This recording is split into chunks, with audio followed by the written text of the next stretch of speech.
Welcome to Daily Wisdom, Walking the Path with the Buddha, a podcast shared by David Roylance. This podcast is dedicated to guiding you to completely eliminate the discontent mind and the suffering it causes by attaining enlightenment. Learn and practice the teachings of Gotama Buddha that will guide you to fully attain a peaceful, calm, serene, and content mind with joy. To support this podcast, visit patreon.com/support Buddha or visit buddhadailywisdom.com, where you will discover a full range of courses, retreats, and online learning resources to assist you on the path to enlightenment. Now, here's our teacher to share more.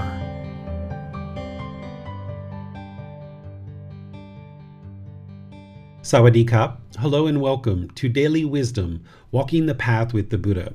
Today is our group learning program where we're studying the Eightfold Path in 3 individual sections. Last week, we covered the wisdom section where we dove into right view and right intention. This week, we're covering the moral conduct section where we're going to be discussing right speech, right action, and right livelihood. And then next week, we're going to be doing the mental discipline section where we're going to be covering right effort, right mindfulness, and right concentration. So I'd like to welcome all of you because this type of class, we can dive into detail about this individual section of the Eightfold Path. It's the Eightfold Path that is the path to enlightenment. This is the life practice. So anybody who's interested in getting to enlightenment based on the teachings of the Buddha would need to ultimately understand the Eightfold Path inside and out, backwards and forwards. And this is what you would end up spending a lot of time to understand. This is the core central teaching of the Buddha with everything else plugging into it. So right here at the very beginning of our group learning program, I'm spending 3 individual classes to go into detail about the Eightfold Path, and then we'll be covering it in other times during the program as well as part of chapter 5, and then other things that we're going to be discussing in this program is going to be plugging into this. But right here at the beginning of the program, you're getting a very good understanding of what the path to enlightenment is through the Eightfold Path. As we go, just like with all of our classes, you're welcome to ask questions. We're normally streaming to a lot of different places, but today we're only streaming to YouTube and we're recording this for our podcast. But we also have people in Zoom as well. So if you're in YouTube, you're welcome to put your questions into the comment section. If you're in Zoom, you can put your comments there as well. But also in Zoom, you can raise your hand electronically and ask any questions or follow-up questions directly. So let me go ahead and share some visual aids to help us here so that you can see what it is that I'm discussing as part of the class. So firstly, let's just look at and let me remind you about the steps that we talked about last week, which is right view and right intention. This is part of the wisdom section of the Eightfold Path. With right view, we explored the 3 universal truths, the 4 noble truths. This is where you learned what is the problem, which is discontentedness, those conditioned feelings of pleasant feelings, painful feelings, or feelings that are neither painful nor pleasant. And you also learned that craving, desire, attachment is the cause of discontentedness. This is where the mind is basing its inner feelings on some condition. That if it's sunny outside, okay, you're happy, you're excited. But if it's raining outside, maybe you're sad. But this is just the mind longing and yearning, wanting things to be a certain way, not understanding the universal truth of impermanence, that it's not possible for it to be permanently sunny. And if we attach our inner feelings to the weather, for example, or any other impermanent condition, then the mind's going to be going up and down and up and down and up and down. But instead, you can get to a point where you see that it's sunny outside. You're already joyful before you ever saw it was sunny outside. And then if it's raining and you need to change your plans, you understand that and you're perfectly comfortable with that. And it's the craving, desire, attachment, the mental longing and strong eagerness, wanting the world to be a certain way, that as long as the mind has those longing and yearnings, then when it gets what it wants, it's going to experience these conditioned pleasant feelings. But those are only impermanent, so it's going to switch to these painful feelings. And I was using the analogy or the example of the weather. If we base our inner feelings of what's going on with the weather, then the weather is not permanent. So if it's sunny outside and we get happy, and if it rains outside outside, we get sad, then, it just is a matter of the change of the weather and your feelings are going up and down and up and down and up and down. And what you're looking to cultivate and train your mind is to not base your inner feelings on the things that are happening around you. Because as long as the mind's doing that, there's going to be discontentedness, because the things that you experience in life are not permanent. So if you base your inner feelings on if it's sunny outside, you're happy, and if it's raining outside, you're sad, then your mind's just going to go up and down and up and down. But instead, what you can get to is that if it's sunny outside, the mind is already joyful before you even see the sun. But now you see the sun, it's like, all right, there's joy already in the mind. Not because of the sun, but the joy is already there. But then if it starts raining and you need to change your plans, for example, then the mind can understand that this is just impermanence. I can change the plans that I had. I'm not going to be able to go on my hiking trip because it's pouring down raining, but instead maybe I can go to a movie, or I can go to the mall, or I can just stay home and read a book or something like this. And the mind can be comfortable with impermanence when there's not craving, desire, attachment. When there's craving, desire, attachment, the unenlightened mind can only be happy when it gets what it wants. This is like a 2-year-old kid, a 3-year-old kid. You give me the chocolate and I'll be happy, Mom. Or you give me the chocolate, I'll be happy, Dad. But if I don't get it, I'm going to throw a temper tantrum. I'm going to get angry and frustrated. That's what the unenlightened mind is essentially doing, is that if you give me what I want, which is the craving, desire, attachments, then I'm going to get these pleasant feelings. But if you don't give me what I want, I'm going to get these painful feelings with maybe anger, hostility, and there may even be some unskillful conduct with that, where I become bitter and harsh and aggressive when the mind isn't getting what it wants. So having right view and understanding that your mind is causing its own anger, its sadness, its frustration, and all these other discontent feelings, this is vitally important, because if you had wrong view, what you would most likely be doing is blaming your inner feelings on somebody else or the situation.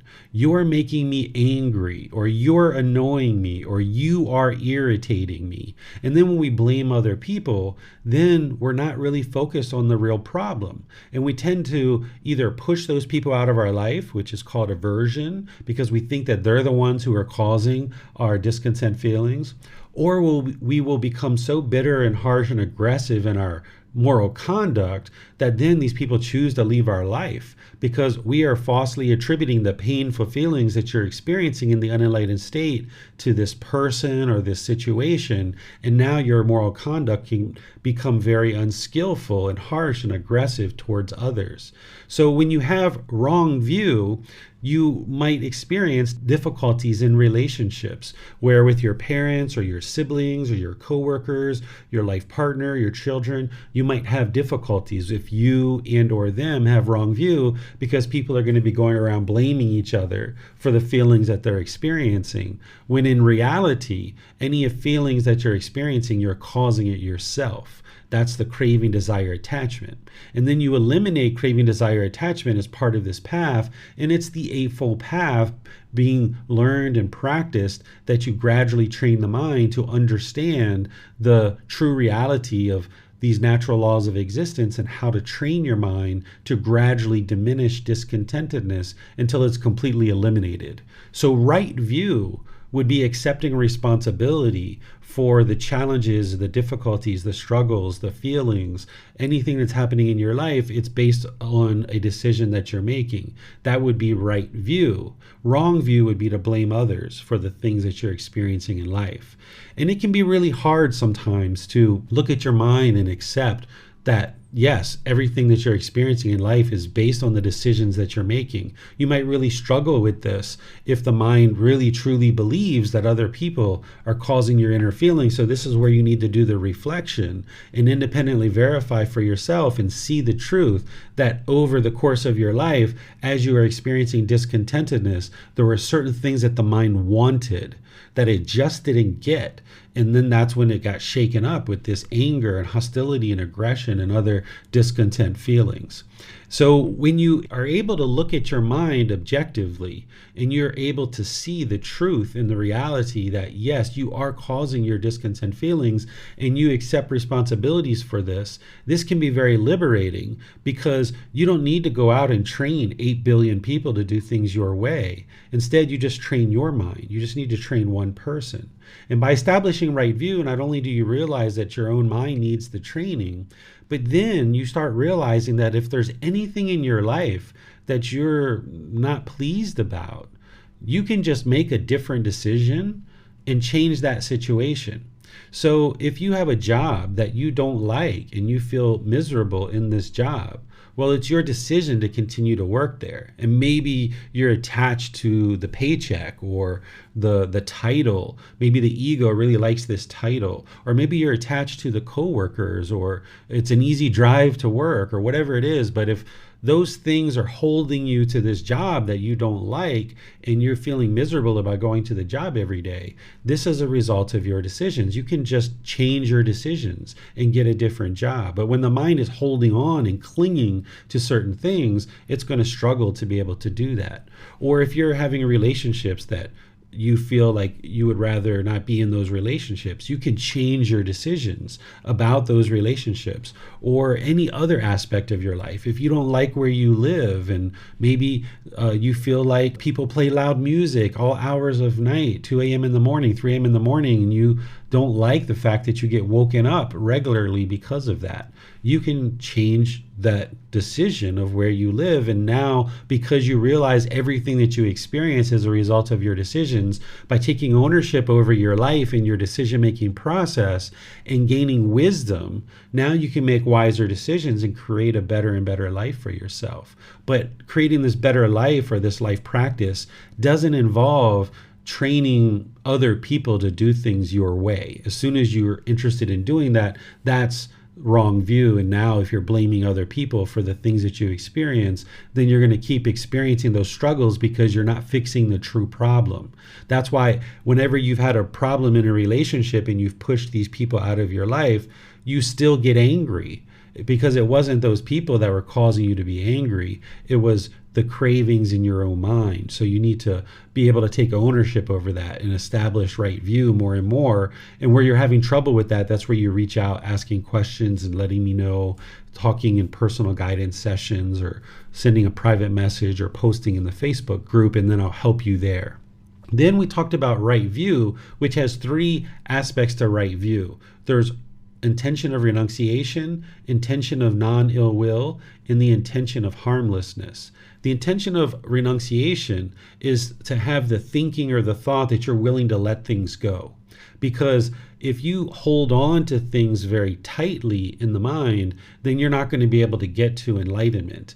What you need to understand is that if you experience discontentedness, like anger, sadness, frustration, irritation, annoyance, guilt, shame, fear, boredom, loneliness, shyness, resentment, jealousy, even the slightest displeasure or uncomfortableness in the mind, this is discontentedness, and you haven't attained what's called final knowledge. What final knowledge is when you fully understand the path to enlightenment and you fully have trained your mind, you will acquire final knowledge that you understand the path and you're practicing it, and now the mind has been fully transformed where there's no discontentedness in the mind whatsoever.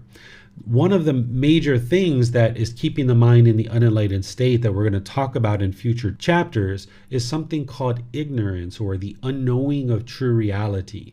The mind doesn't understand what it doesn't understand. So if you're experiencing discontentedness, the mind is holding on to some kind of false beliefs, some kind of misunderstandings, some misconceptions or misperceptions about the world, and therefore the mind hasn't attained final knowledge and the wisdom of how to be trained to get to this enlightened mental state where the mind is in this higher consciousness. So if you are practicing the intention of renunciation, then you understand that, yeah, there's certain false beliefs and opinions and views that you have that you're going to need to let go of and be willing to let those go.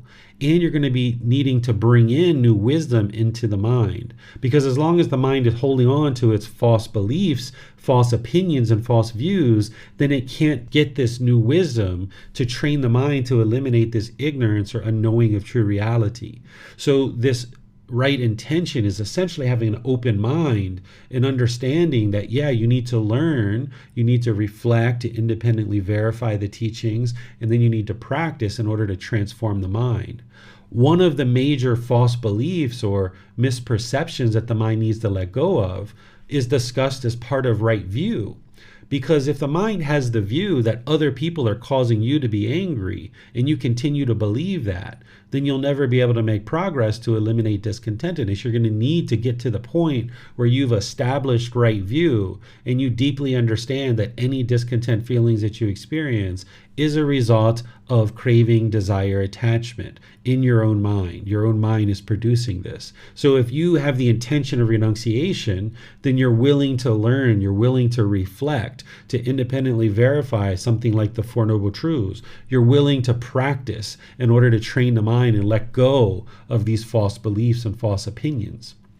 And then the other parts of right intention are the intention of non-ill will, which non-ill will is goodwill. And goodwill is loving kindness, or this genuine interest in seeing all beings be well, this active goodwill. And then the intention of harmlessness is being incapable or uninterested in causing harm to other beings. Because as long as you're causing harm to others, harm is going to come to you. And this is a great segue into the moral conduct, which is what we're going to be talking about today. Because as long as you're causing harm through your moral conduct of your speech or actions in your livelihood, then that harm is going to be coming back to you. It's not going to be possible for you to get to a peaceful and joyful mind if you don't have the intention of harmlessness, where you're uninterested and incapable of causing harm to others. And it's the moral conduct that's going to help you see the harms that you're maybe causing and how to clean that up so that you're no longer causing that harm to others through your moral conduct. Now, as you learn the moral conduct of the Eightfold Path, it's important to understand the natural law of Gotama. You might have heard this referred to as karma. This is just another language. This is Sanskrit. The original source teachings of the Buddha are in the Pali language, so we use this word Gotama. Now, the vast majority of everything I teach is in the English language. There's only maybe one or two, maybe three words that I still need to use the Pali word because there isn't a one-word translation.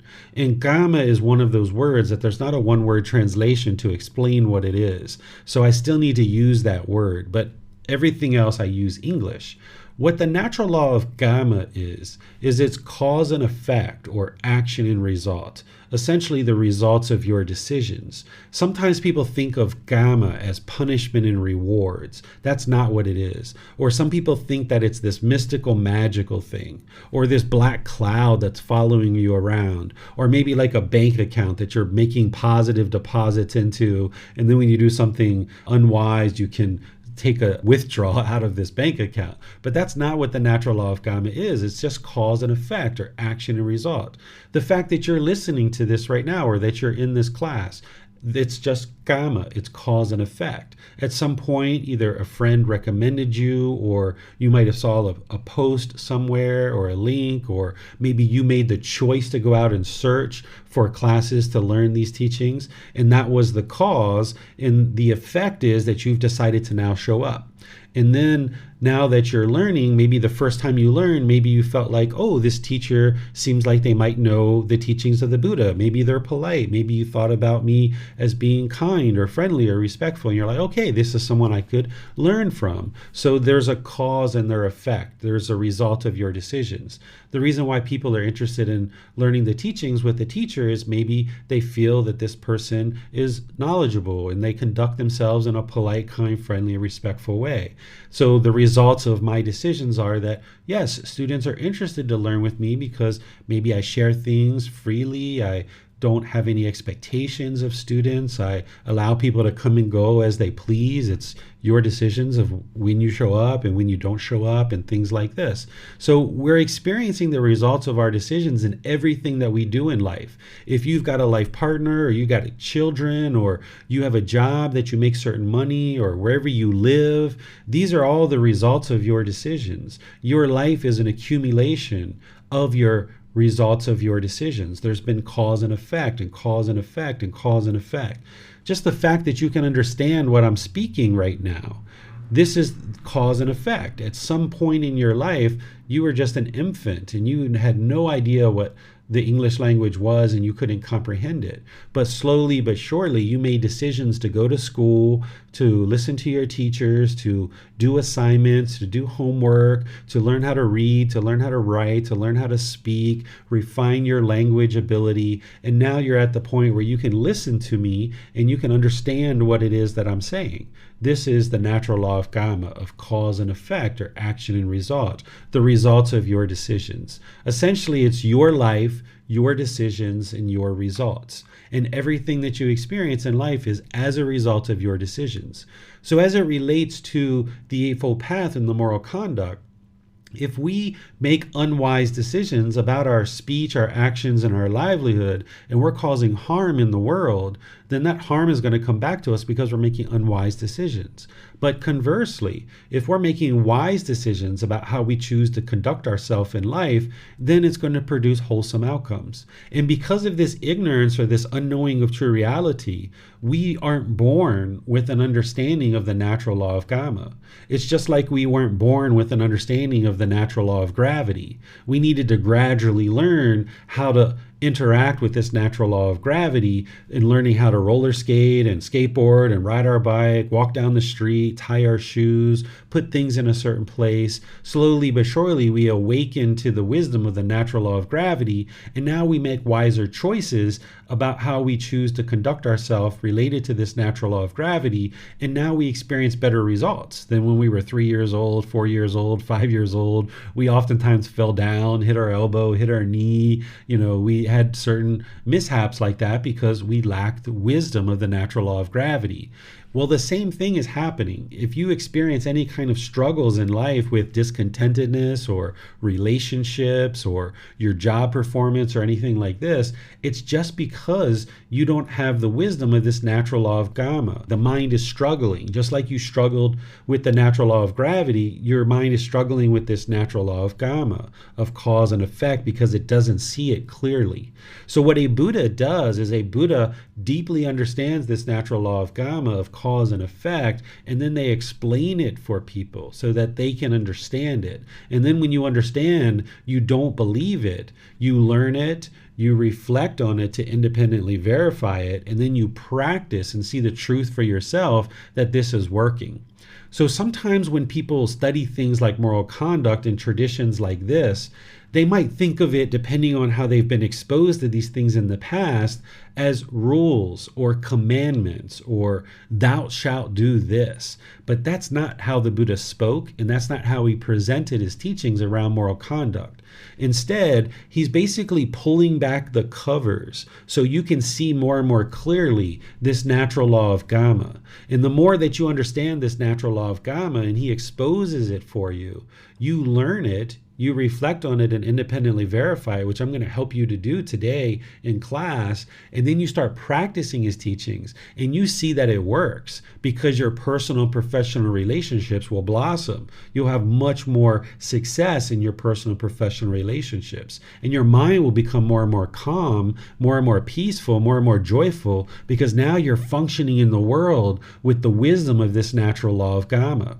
As long as you don't understand the natural law of Gotama around right speech, right action, and right livelihood, then you're going to be making unwise decisions. So your speech, actions, and livelihood is based on right view and right intention. That you understand that, okay, I'm the one who needs to do the work here. Other people need to choose to do the work for themselves. But if you have right view, then you know that, okay, I need to learn how to do the work. And then if you have right intention, that intention of renunciation where you're willing to let let go of your maybe unwholesomeness that you're doing related to your moral conduct. You have this intention of goodwill or this interest in seeing all beings be well, and you have this intention of harmlessness where you're disinterested in causing harm to other beings. So now you'll work more actively to ensure that you're producing more wise decisions around your moral conduct. And as you learn these teachings, and now you are functioning in a way where your moral conduct is based on the wisdom of the natural law of karma, you will see the results for yourself that it truly works. So I'm going to be guiding you through understanding these 3 steps today of right speech, right action, and right livelihood. We're going to be using the words of the Buddha. I'm going to teach it to you so you can learn. I'll help you start reflecting on it. And then your responsibility, if you choose, is to go out and start practicing it. And that's where you really see the truth for yourself, that these teachings are working, that your relationships improve, and then your mind starts being transformed gradually as you start functioning more and more as this better human being who's basing your decisions around your moral conduct based on this natural law of karma. But it's important that you don't think of this as rules or commandments or anything like that. It's the Buddha helping you to see if you would like to learn this better way of life and how to have more harmonious relationships, then he's helping you to see how to do that. And if you choose not to do that, then that's your choice. You will have certain decisions that you'll make in the world. You'll continue to have certain struggles. But if you choose to learn and practice this, you'll see the truth for yourself that it absolutely works. He doesn't tell you exactly what to do, but he gives you this guidance. That's the way you should think of the moral conduct. He's providing you this guidance. Your personality, your character, the way you choose to interact in the world, it's your choice. But when you have this baseline guidance, this foundational understanding around moral conduct, you'll make better decisions through your own personality and your own character about how to function in the world through this basic guidance that he provides you with real clarity. So I see that we have a hand up. I would like to just pause here before we go into talking about right speech and see if you guys have any questions on anything that I've shared so far. You can put that into YouTube or to Zoom, or you can raise your hand in Zoom and ask any questions that you like. Yes, thank you, Teacher David. Looks like Tonka has a question. Thank you, Chrissy. We do have a question on YouTube.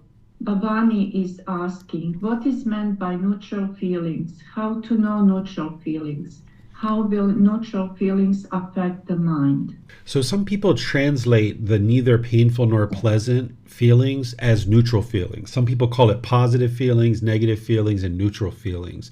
I don't use those translations.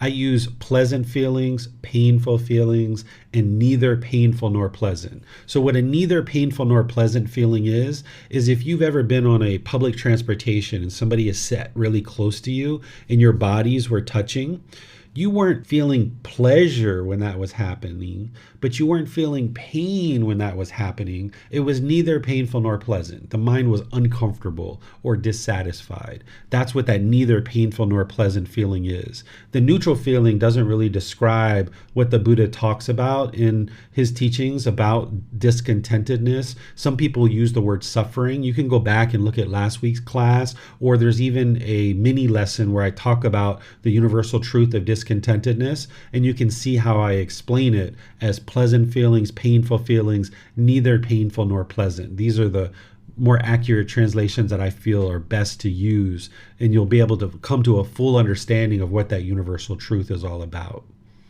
Thank you, sir. You're welcome.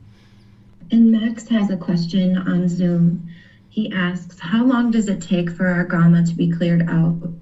Is it immediate, or may it even follow us into our next rebirth? Gama that you create, it's either going to be experienced in this life, the next life, or some subsequent occasion in the future. But what the path to enlightenment is about, it's about extinguishing your unwholesome Gama in this life so that you can get to enlightenment. As long as you keep functioning with unwholesome moral conduct, for example, related to today's class, you're going to be putting harm in the world, and that harm's going to come back to you. So by clearing up your moral conduct, you're making wise decisions, only producing wholesome karma, and now you're extinguishing your unwholesome karma, so that now you can actually get to enlightenment. If there's unwholesome karma that you haven't extinguished yet, then there's going to be rebirth, and you'll experience the results in this life, the next life, or some future life. So the Eightfold Path is the path to extinguishing all unwholesome karma. Thank you, sir. I believe that's all the questions we have right now. Okay, so let's move into discussing right speech. And we're going to use the words of the Buddha so that you guys can see exactly what he taught and what he didn't teach, because it's so important that we look exactly at what a Buddha taught, because he's the discoverer, the declarer, the originator of the path to enlightenment. Any changes that happened after his life, it doesn't lead to enlightenment. It's only what a Buddha teaches that leads to enlightenment. He's the discoverer, the declarer, the originator of the path. So getting back to his words and what he originally taught is what's actually going to lead you to enlightenment. And then you don't believe those teachings. You learn, reflect, and practice. So here's what he said as part of right speech in the Eightfold Path, this core central teaching. He says, "In what, monks, is right speech?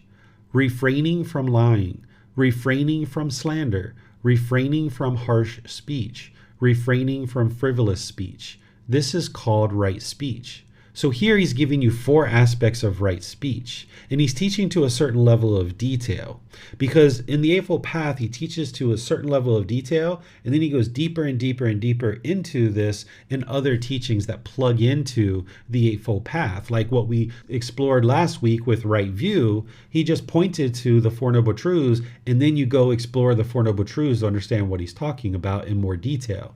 So here in the Eightfold Path, he gives 4 things to clean up, and these are things that would be very wise for you to choose to clean up as part of your practice. Lying, this is telling falsehoods, because if you tell falsehoods, then people aren't going to be able to trust you, and you're going to find your personal and professional relationships will struggle. If you slander, which is like destroying people's reputation, both publicly or privately, like through gossip and things like this, then those people are going to find out, and they're going to oftentimes come and try to cause problems for you. Or as you're slandering and gossiping about people, those people who you're slandering and gossiping to, they're going to get used to you slandering and gossiping all the time, and they're going to go out and slander and gossip about you.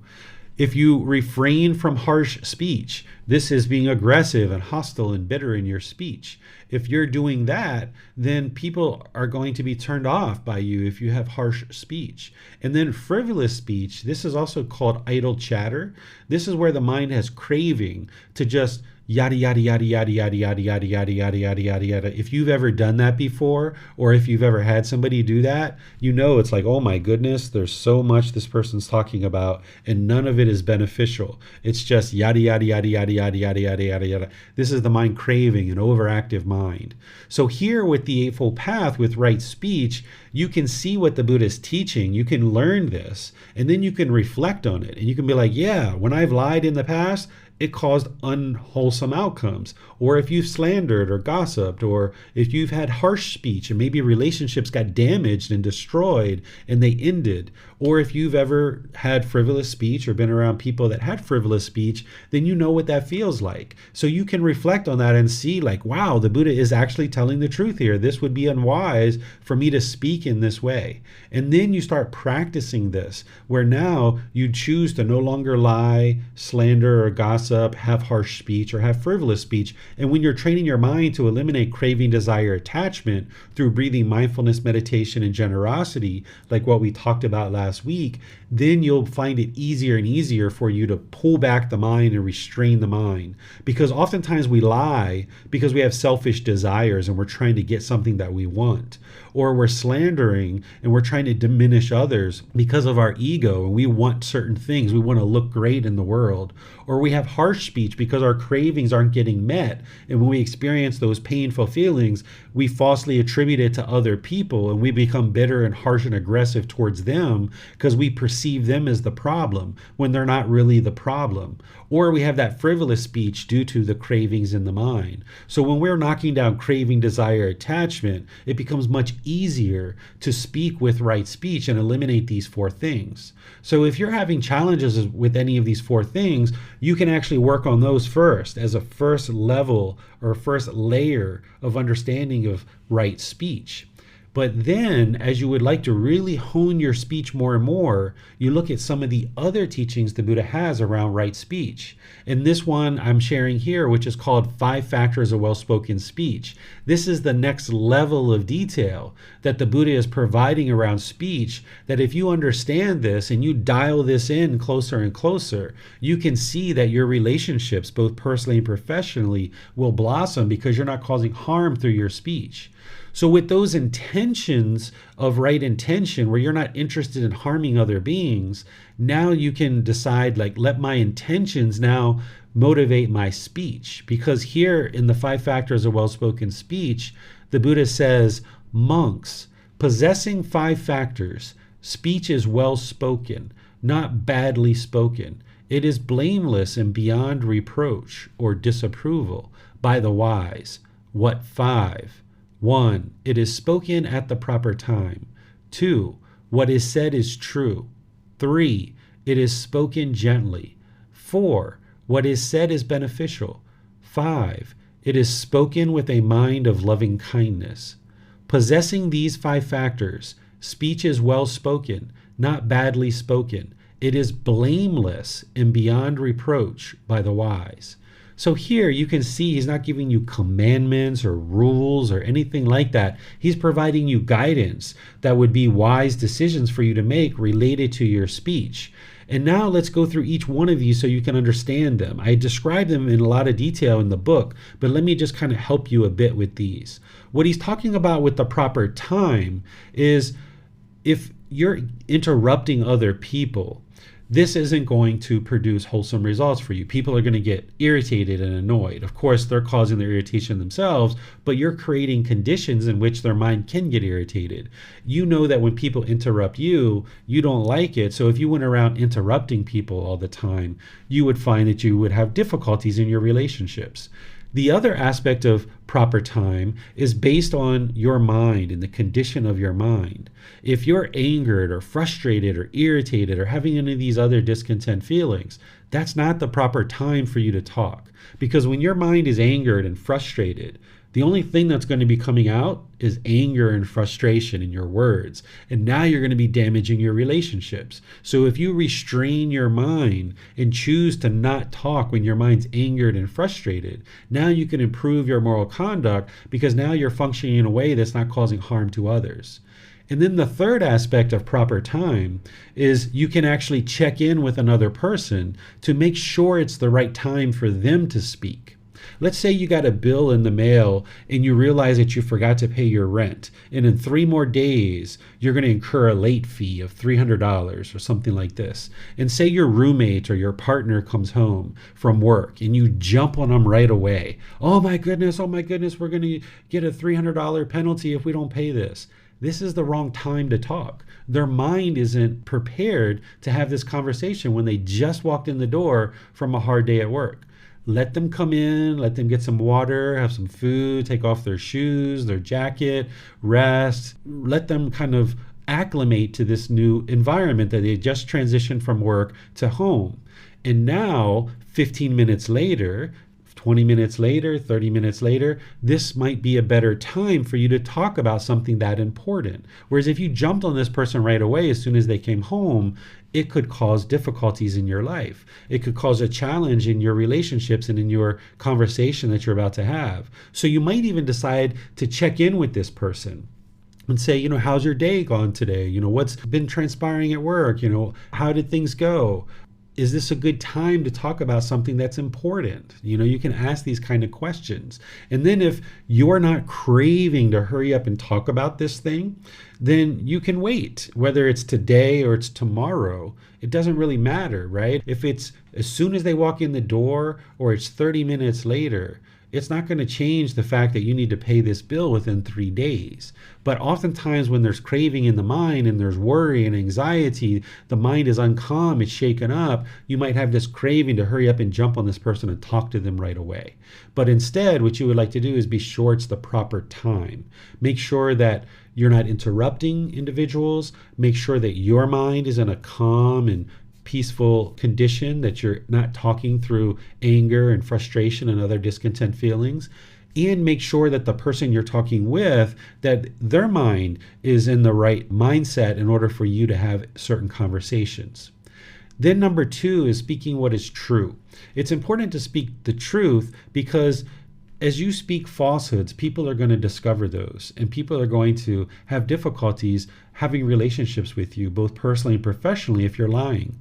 Not only that, but if you're lying and telling different stories to different people, your mind is going to be overactive, trying to figure out, what did I tell one person? What did I tell another person? Your mind is not going to be able to get to this peace and this joy because it's going to be overactive, constantly trying to figure out what you told one person or another. So by speaking the truth, your mind can be at ease because you're just always speaking the truth and what you know to be true. Speaking gently relates to our tone, our tempo, and our word choice. Based on our tone, our tempo, and our word choice, people are going to feel that our words are either gentle or they're harsh. And if we're speaking harsh, people aren't going to necessarily like that. So what you would like to do is look at your tone, your tempo, and your word choice. And I describe this in the book in a lot of detail to help you understand how to ensure that you're speaking in a gentle way. And this will help produce better results for you in your relationships. Beneficial is all about having purposeful speech. Whereas if you have frivolous speech or idle chatter, it's not purposeful. You're not going to be able to be very influential in your speech and in the way that you communicate with people. So it's very wise to ensure that you're speaking beneficially, purposefully, that there's a point to what you're saying, rather than just rambling chit-chat about this thing or that thing, and there's really no point behind what it is that you're discussing. So ensure that when you're talking, there's benefit. Now, if you're just getting to know people and, where are you from, how old are you, these kind of things, of course, there's a benefit behind that because you're getting to know this person. But what you're looking to avoid is the rambling chit chat that there's no point whatsoever. Maybe it's self-absorbed. Maybe you're just talking about yourself rather than having a conversation where it's beneficial to multiple people who are involved in the conversation. And then the 5th one is with a mind of loving kindness. This is that genuine interest in seeing others be well, having active goodwill. The opposite of this might be like inner hate. If you had hate or sarcasm like this towards others, if you had ill will towards others, this is going to come out in your speech. And now if you speak through ill will or your anger, your hatred, or your sarcasm, this is going to produce unwholesome results for you. So this is the teachings on the 5 factors of well-spoken speech. This is the learning part. And I suggest that you look at chapter 5 and read this in more detail. But even with the little bit that you've learned so far, you can start reflecting on this and you can start looking back over your life and you can see conversations that haven't gone well for you. You can see that either you and or the other person wasn't practicing one or more of these 5 factors. So you can look at conversations that exploded or went in an unwholesome direction, and you can see that you either weren't speaking at the right time, you either weren't speaking the truth, you either weren't speaking gentle, you weren't speaking beneficial, or you weren't speaking with a mind of loving kindness, and therefore it resulted in unwholesome results for you. And that's how you independently verify that the Buddhist teaching is true. And then you also look at situations where you had wholesome outcomes. Even though you didn't necessarily know these 5 factors at that time, you can look back over those conversations and be like, yep, I was practicing these and so was the other person. That's why the conversations have always gone well. And this is where you now reflecting on that, you've independently verified it. Now you start moving it into practice where you start dialing this in closer and closer. In each one of your relationships, whether it's personal or professional, you start practicing the 5 factors of well-spoken speech more and more clearly, more and more profoundly, more and more directly. When I was working on this myself, when I would wake up in the morning and I knew I was interested in working on right speech, I would look at the books and I would remind myself of these 5 factors. And then I would go out into the world and I would have my conversations. And then if something went well, I would look at the book and make sure I was practicing all 5 factors to confirm that the Buddhist teachings are true. Or if a conversation didn't go well in that day, I would look at the book and I was like, yep, there it is. I wasn't speaking gentle, or I wasn't speaking with a mind of loving kindness, or I wasn't speaking at the right time. And that's how I independently confirmed this. So you can actually use the book, or I have posters and images that you can download or you can go print, and then you can get this refresh of the 5 factors of well-spoken speech and keep this in your mind as you're going about your day. If you have an office at work, you can print this out and put it in your office and remind yourself, or you can put this on your phone, take a screenshot of this or what have you, and remind yourself of this regularly throughout your weeks. And that way you can bring your practice up more and more closely to this. Because when you're not practicing this, you're not going to experience great results in your life. Essentially what you're doing is you're working to establish what we call barami. This is a Thai word. It's part of Thai culture. This word barami, it means the one who people listen to. When you're practicing the 5 factors of well-spoken speech, you'll establish barami, the one who people listen to. You'll be more influential in your personal and professional relationships. And the way that you establish barami, or the one who people listen to, is by practicing the 5 factors of well-spoken speech. And now more and more people get used to you speaking in a way that doesn't cause harm to others. And now they're going to be more and more interested in talking to you or asking for your advice. Or when you do need to speak with your children or your life partner or your parents or your coworkers or your boss, they're going to get more and more used to you speaking in this very wholesome way, this very wise way. And now you'll find that you'll have more influence in your relationships because you've established barami. Here in Thai villages, they usually will have certain elders in the community that are very well known amongst the villagers, that these people are very successful in life. Not necessarily financially successful. Oftentimes that's what we think about with success. Here in Thailand, when they think about success, they think about someone with a peaceful mind, with a calm mind, with a joyful mind, someone who has good relationships with everyone around them. This is success. Just because you have a lot of money doesn't mean that you're necessarily successful in life. It means you have a lot of money, but it doesn't mean that you're necessarily a polite, kind, friendly, respectful person, right? Of course, there are wealthy people who are polite, kind, friendly, respectful, but wealth by itself isn't an indication of success in life. Instead, if you can be peaceful and joyful and harmonious in your relationships, that's what determines if you're successful in life or not, if you can have harmonious relationships. So these elders in the Thai villages, these are people that are relied on, and people go to them and ask for advice and ask for help because they're very successful in their life and conducting themselves very successfully with harmonious relationships. And now people go to them and ask for help and ask for guidance. So you can establish this barami by improving the way that you function through the way that you speak. During the lifetime of the Buddha, all there was speech, right? That's all they actually had was speech. But if I was you, I would consider this to be right communication, because nowadays we have text messaging, we have chat, we have Facebook posts or social media posts, we have emails, we have spoken speech and things like this.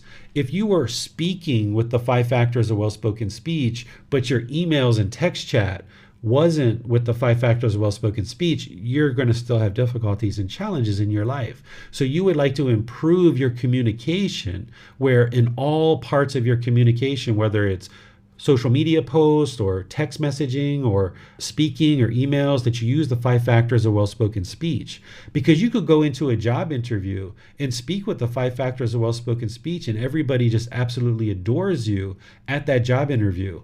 But if they looked at your social media and they see that you're saying some really harsh and aggressive things, then you might struggle to actually acquire that job. So what this guidance that the Buddha is giving you, it's not rules, it's not commandments, it's not thou shalt not do this. It's, hey, if you would like to have a better way of life and you would like to create harmonious relationships, here's the guidance on this natural law of Gama, of cause and effect. And if you speak in this way, you'll find better results when you're talking with others. Then the other part that I have as part of our right speech is something that I shared in volume 1 around right speech, which if you are kind of blanking on the 5 factors of well-spoken speech as you're bringing your practice up more and more to the 5 factors of well-spoken speech, if you're having difficulties at all, at least if you can think about being polite, kind, friendly, and respectful, this will help you a lot. Just remember that, polite, kind, friendly, and respectful. And if you can practice that in your relationships through all forms of communication, then you can be very successful in the way that you interact with others. Not having gossip or harsh language or false speech with lies or deceit or slander. Now, of course, if you're working on this yourself and improving your own moral conduct, that's what you're choosing to put out in the world. But there's other people who aren't necessarily learning these teachings, and they may be speaking to you harsh or aggressive or with hate. And what the Buddha teaches on this is to reside unaffected, that when other people might choose to speak with you in an unkind way, to reside unaffected. It doesn't mean that you need to continue to be around these people, but you shouldn't allow your mind to get affected by that. If you have craving, desire, attachment, where you're longing and yearning and you're wanting and expecting every single person in your life to be polite, kind, friendly, and respectful, even though that's the way you're choosing to function, if you have craving or wanting or expectations for this, you're going to be discontent. Because of the universal truth of impermanence, not every single person is going to be polite, kind, friendly, and respectful with you. It's just not possible in this impermanent world. So what you're looking to do is cultivate this practice for yourself, where you're now practicing in this way with your life partner, your children, your parents, your friends, your relatives, your coworkers. But of course, there's going to be people in your life that might choose to be impolite, unkind, unfriendly, and disrespectful. And where you see that, just understand that that's impermanence. Have concern for their misfortune, that it's unfortunate that they're choosing to function this way, but it's their choice to do that. You're not causing them to be impolite, unkind, unfriendly, and disrespectful. If you've brought your practice up to the 5 factors of well-spoken speech, and now you're practicing in a wholesome way, you can reside at ease, because when other people are choosing to be harsh and aggressive, you know that you're not causing that. It's them that's causing that themselves based on their own decisions and the decisions that they're making.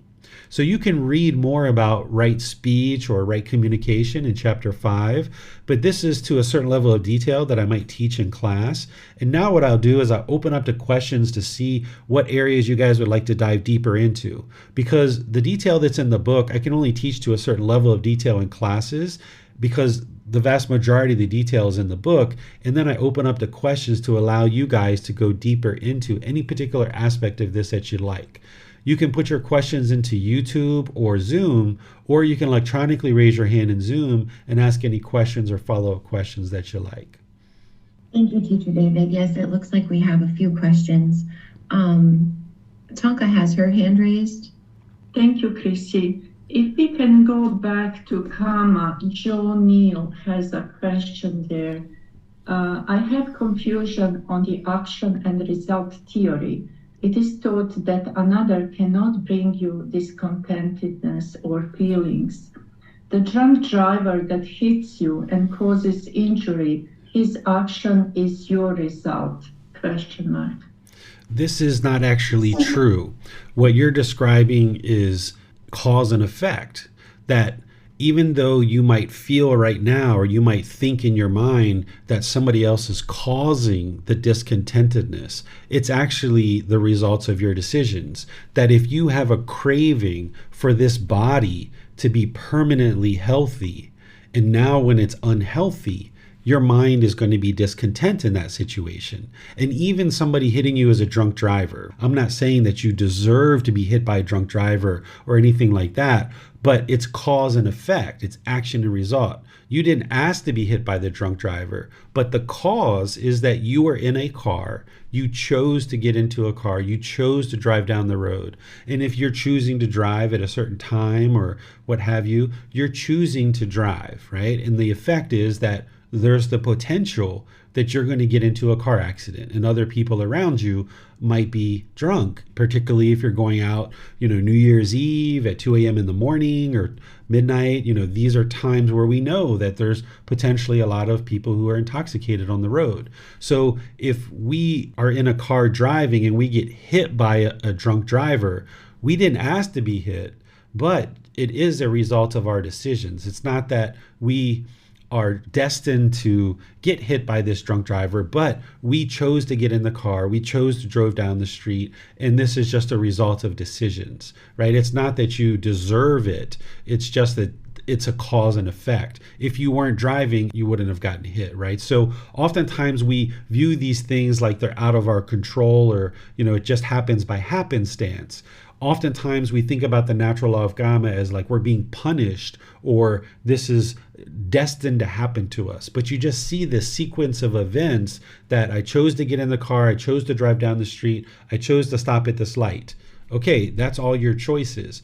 But now perhaps there's an environment where there's a lot of people who are drunk. Maybe you're out at 2 a.m. in the morning, for example. These are decisions that we make that can potentially lead to certain harms. And then the same thing with the discontentedness. It sounds like you haven't fully learned or understood the Four Noble Truths. You're going to need to go back and look at the Four Noble Truths so that you understand that it's craving, desire, attachment that is causing any discontentedness in the mind. Even in a situation where there's been an accident, if the body is in pain and your mind is angry or frustrated or irritated about that, this is because of craving, desire, attachment. It's not being caused by somebody else.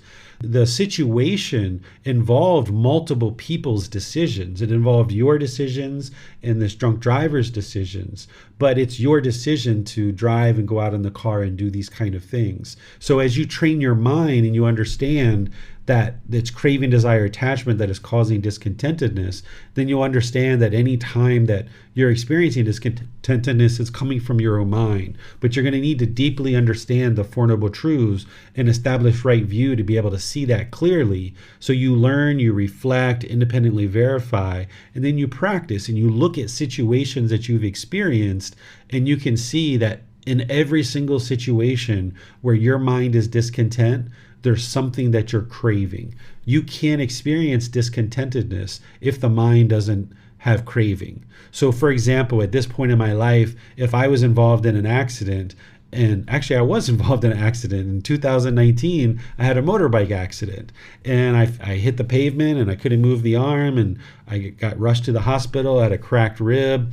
And in that situation, they actually had to do a urinalysis on me because they thought that I was high. They thought I was drunk because I was so cheerful and I was peaceful and joyful. The nurses had me do a urinalysis. So you can actually get into an accident and still maintain your peacefulness and your joy if you don't have craving. If the mind has been trained to understand that this body isn't going to be permanently healthy, that this body is impermanent, even in a situation where there's an injury, then you can still maintain your peacefulness and joy. Thank you, sir. Let's go to Joe. He has his hand raised on Zoom. Hi. I had a question about sarcasm. I enjoy sarcasm. I guess I use it from time to time, not necessarily harshly, but I do. I guess I just use sarcasm, and I was wondering if you should just get rid of it altogether or not, or if it's okay sometimes to maybe bring levity to a situation or something like that. Do you have an example, Joe, that you can give me? Not in mind. Not in mind. Okay. Sorry. So I can't speak on your behalf, but I know that in the past, when I used to be sarcastic, there was usually some amount of kind of like twinging people's screws and kind of like, trying to twist some buttons and push some buttons. That kind of thing isn't going to go over well, because when we're sarcastic, other people may interpret our words in a way that we didn't mean it. And this is going to cause us difficulties. It would be wise to get rid of sarcasm, but it doesn't mean we can't joke. We can surely joke and have fun and enjoy life. But when we start trying to twist screws and kind of trying to be sarcastic in kind of a way that is either diminishing or degrading or trying to rile people up or something like this is the kind of thing that you would like to get rid of. And if your words have the potential of being interpreted in an unfavorable way due to sarcasm, that's another reason why you'd be interested to get rid of it. Okay, thank you, sir. And Marcy also has her hand raised. I'm sorry, my video won't come up. I'm not sure why, but that's okay. Thank you, Chrissy. Thank you, Teacher David.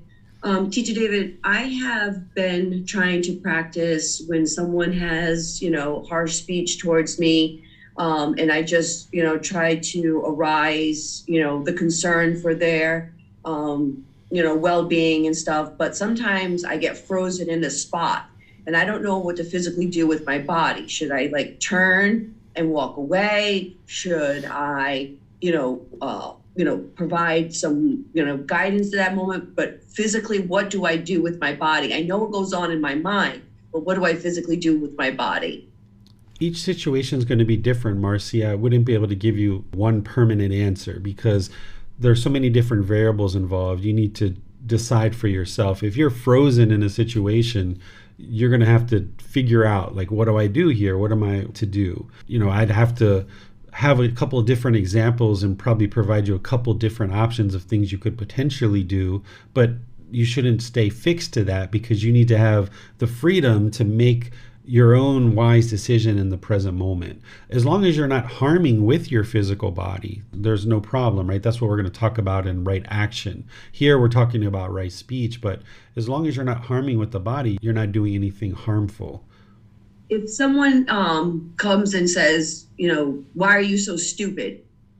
And at that point, I personally want to just stop interaction, stop communication, and just turn around and walk away, not provide any kind of verbal, rhetoric back to them or anything. Is that, in that situation, is that an appropriate physical bodily response by just turning around and walking away? That would be wise because somebody who's talking like that, there's just absolutely nothing you're going to say that's going to improve the situation. They're choosing to speak in that unwise way, being harsh and aggressive and unkind. And it doesn't matter what you say, their mind has already got hatred in there. You're not going to be able to change that. And your job isn't to change that. But when the person has ego in their mind, they might feel like they want to fight or they want to be harsh and aggressive back. And this doesn't result in anything wholesome. So in that situation, if somebody said that to me, I might choose to walk away. I've been in other situations where when I first started wearing these white clothes, I was sitting at a temple one time teaching, and there was this other person who was very aggressive and very hostile towards me, and he started yelling and hollering at me for wearing white clothes. And then I just sat there and I just smiled. I just looked him in the eye and smiled. I didn't do anything. He said, don't give me that peaceful stuff. Don't do all that calm stuff. I'm sick and tired of that calm stuff.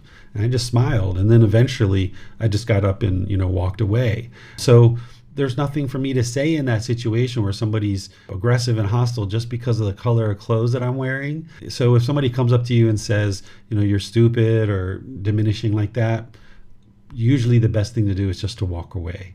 If you're at work and say you're a cashier and it's a customer that says that, you may or may not be able to walk away. You might need to just stand there and smile and be unaffected. Or if there is ability for you to walk away, that might be a way for you to just diffuse the situation, de-escalate it, and allow them to move on. And then you can come back a few minutes later and take your next customer. And teacher, the last part of my question is, someone says something that's really harsh and I turned around and I said, wow, that was really harsh. Is that my craving pointing that out to them? Not necessarily. In certain roles and certain settings, we might be in a place that we need to do that, right? Like say if it was your son or your daughter and they said something like that, you might turn around and say like, wow, that was really harsh. You're just kind of helping them see it for themselves. If it's a complete stranger, somebody that you have no responsibility to share wisdom with or train, you might choose to not say that if you don't know this person very well and it could erupt into a problem. But in some situations, maybe like a coworker, someone who trusts you and sees you as somebody that can be helpful for them, maybe you do have the ability to say something like that to help somebody and they might appreciate it. So this is where each individual needs to reside in the present moment. You need to understand the variables and your roles and then make a wise decision in the moment. This is where the Buddha doesn't give us a decision tree and says, if somebody says this, do that, right? If somebody does this, do that, because that would be one permanent answer for each situation. Instead, what he's doing is he's providing you this guidance, this wisdom, and now with your wisdom and you observant in the present moment of what's going on around you, now you'll make a wise decision in this situation, and each situation is going to be a bit different. So you're going to need to reside in the present moment, know your relationship, know your role, know what's going on around you, and then decide whether it's wise for you to say something like that or not. It doesn't necessarily mean that a comment like that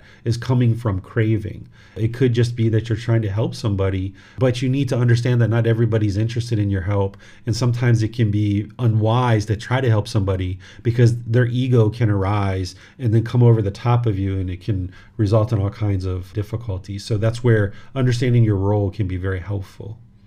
Thank you very much, Teacher David. Most beneficial. Thank you. Mm-hmm. You're welcome.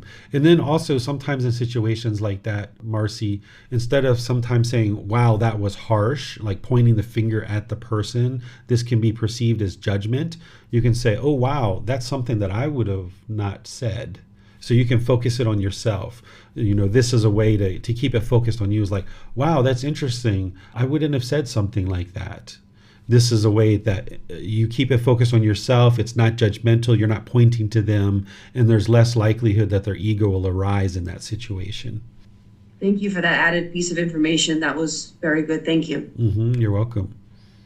And we have a few more questions on Zoom.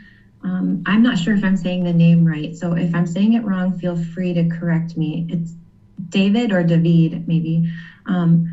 What about to tell a lie for benefit of another person? Example, very extreme. To not tell to one person that his wife go with another man. Obviously, he doesn't have any suspect about her. Yeah, it's never wise to tell a lie. There's no such thing as a white lie or a harmless lie. There's no such thing as this. We've oftentimes have been taught that in various settings, that it's wise to lie and not tell the truth. But as you do that, it's just going to cause harm. If I knew that a friend of mine's wife was cheating on him, it's not my place to go tell him that his wife is cheating on him. That's something that they need to sort out, because oftentimes because of wrong view, if I went and told him this is gossip, and now he's going to experience painful feelings and he's going to attribute it to me, and now it's going to cause problems in our relationship. But if this person came to me and said, hey, there's the rumor on the street that my wife's cheating on me. Do you know if my wife's cheating on me? Even if I know that she's cheating on him, I'm going to say, Bob, this is something that you should look at closely yourself.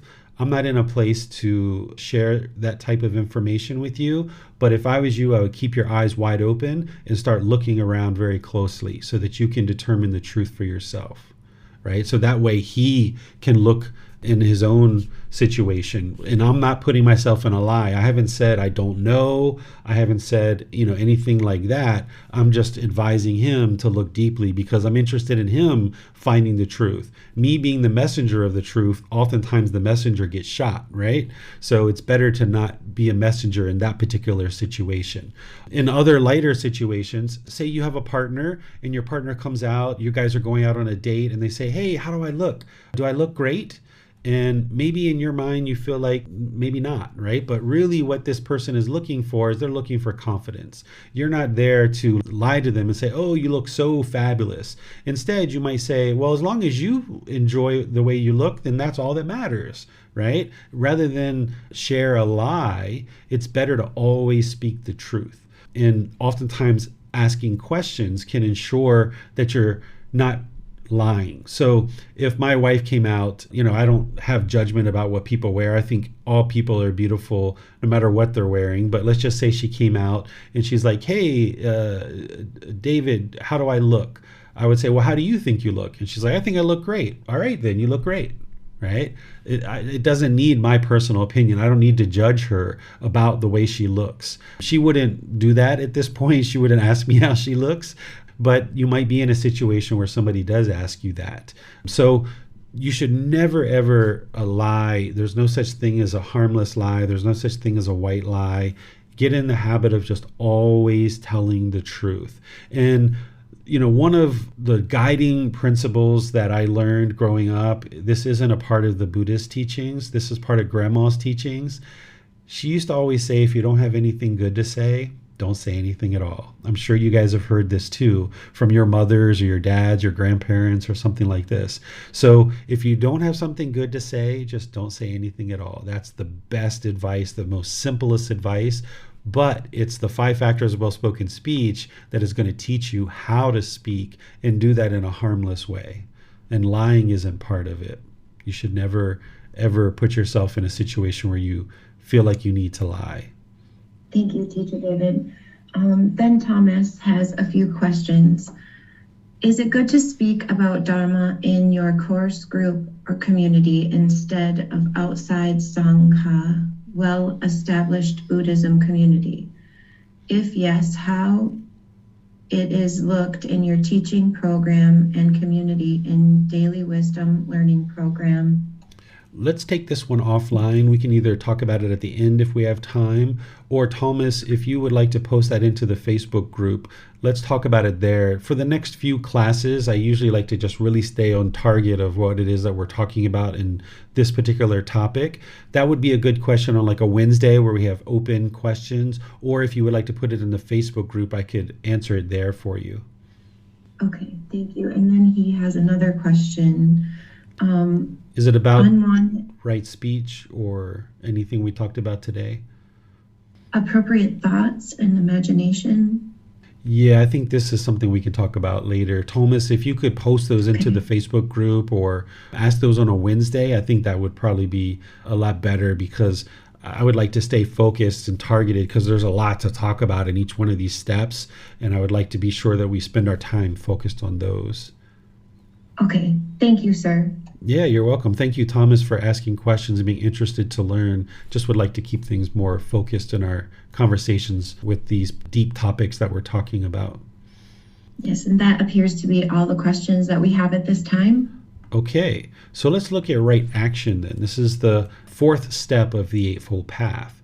Here, the words of the Buddha are, "In what, monks, is right action? Refraining from taking life, refraining from taking what is not given, refraining from sexual misconduct. This is called right action."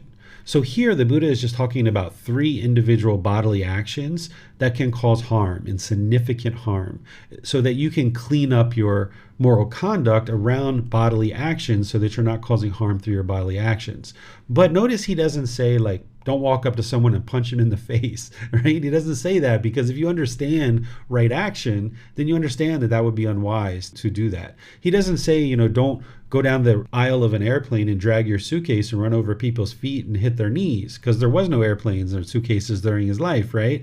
But if you understand right action, that it's all about causing harm through our bodily actions, then you would be wise about how you move about the world with your bodily actions, that you're not causing harm. Here, he's just giving you 3 major ones that can cause significant harm, so that you clean that up. Because taking life, where you're killing other beings, this is going to cause you harm. Other beings are going to be interested in killing you. Or if you're stealing and taking things that don't belong to you, then again, people are going to be interested in causing harm, because you're causing harm to them, because they had to work really hard to get those things and they are meaningful in their life. And if we steal them, then they're not going to have those available resources to them to conduct their life and accomplish the things they need to accomplish. So we should ensure that we're not taking things from people. And then there's this refraining from sexual misconduct. All three of these are part of the 5 precepts, which is something we're going to study in chapter 7. And you'll see the words of the Buddha in much more detail, where he explains these in a very illuminating detail and helps you to understand these in more detail. Here, this is like once again, teaching to a certain level of detail. And then essentially he's pointing to the 5 precepts and helping you see more clarity through the 5 precepts, where he explains something like sexual misconduct in detail. And we're going to be exploring that in chapter 7. As a heads up, what sexual misconduct is it's causing harm through the way that we choose to have sex. If we were to have multiple partners at one time, this is going to cause harm. We can experience difficulties in our life like sexually transmitted diseases. We can even get beat up or murdered. We can have these kind of things happen to us when we're going outside of our relationships, or if we're breaking up other people's relationships. Even if we're single and somebody else has a relationship, we can actually get murdered in these situations. People have gotten murdered. If you're having sex with minors, if you're having sex without consent, like if you were raping somebody, he talks about these kind of things in sexual misconduct. So you'll get to see that and explore that in chapter 7, and you can go look at that if you like at any time, but I'll be discussing it during chapter 7. And also, as a heads up, understand that when he talks about sexual misconduct, he doesn't talk about same-gender relationships. 2 women or 2 men choosing to have sex with each other, if they're in a loyal, consenting relationship, they're loving each other, they're faithful to each other, they're having sex with each other, they're not causing harm to anybody else. 2 men or 2 women, they're in a loving, consenting relationship. The Buddha understood this 2,500 years ago. There's people today that don't understand this. More and more people are starting to understand this, but this is how awake, this is how wise this individual was 2,500 years ago. That even just 50 years ago, if somebody would have stood up and said what I just said, that there's no harm in 2 women or 2 men having sex with each other because they're not harming another being. They're choosing to have a loving, consenting, loyal relationship with each other. They're not causing harm to any other people. If somebody said this 50 years ago, there would be potentially a lot of difficulties in that situation. But here is a individual, a fully, perfectly enlightened Buddha 2,500 years ago that understood this, because he observed in his life that there were same-gender relationships. He actually talks about people who are females who don't identify as being female and males who don't identify as being male, but he doesn't teach anything about it. He just observes it, and he mentions to his students that, hey, this is something that you're going to see. But there's nothing wrong with that if you understand not every single male is going to be interested in having sex with a female. If that was true, then the universal truth of impermanence wouldn't be true. Or if every female was interested in having sex with a male, then that would be permanence. But we know we live in an impermanent world, so it's not possible for every male or every female to be interested in having sex with the opposite gender. The problem that we experience in the world is that there are certain people who have craving, that they want permanence. So then when they don't get what they want, then their anger and their hatred arises. So if you know people who are in same-gender relationships, or if you're in a same-gender relationship, or you might choose to be in a same-gender relationship at some point in the future, you're not having sexual misconduct. What sexual misconduct is about is causing harm to beings through our conduct and the way that we have sex. So 2 loving, consenting adults aren't actually harming each other. They're choosing, 2 loving, consenting adults are choosing to have a sexual relationship with each other. So here in the teachings of the Buddha, when he talks about right action, he's giving you these 3 significant things that you could be causing harm through your bodily actions, and therefore harm is going to come to you. But there's others as well. As you learn the teachings of the Buddha, and you see what he's actually teaching throughout other parts of his teachings, you will see that when he talks about substances that cause heedlessness, where you're ingesting substances, this is causing harm to your own mind. Or if you are gambling, this is also causing harm, where you're craving to make money, and now maybe you lose your money and you can't sustain your life with your basic resources like food, water, clothing, shelter, medical care, and things like this. So there's other bodily actions that can be harmful. But if you understand what right action is all about not causing harm through your bodily actions, then you can practice this one closely. What questions do you guys have on right action? It does not appear there are any questions at this time. Okay, yeah, this one's pretty straightforward, right? So now let's talk about right livelihood. First, let's describe what a livelihood is. A livelihood is how you choose to sustain your life in the world. So your occupation, or if you're a student, or if you're a retired person, or if you're a stay-at-home mom or dad or something like this is essentially your livelihood. This is what you're choosing to do in order to sustain your life.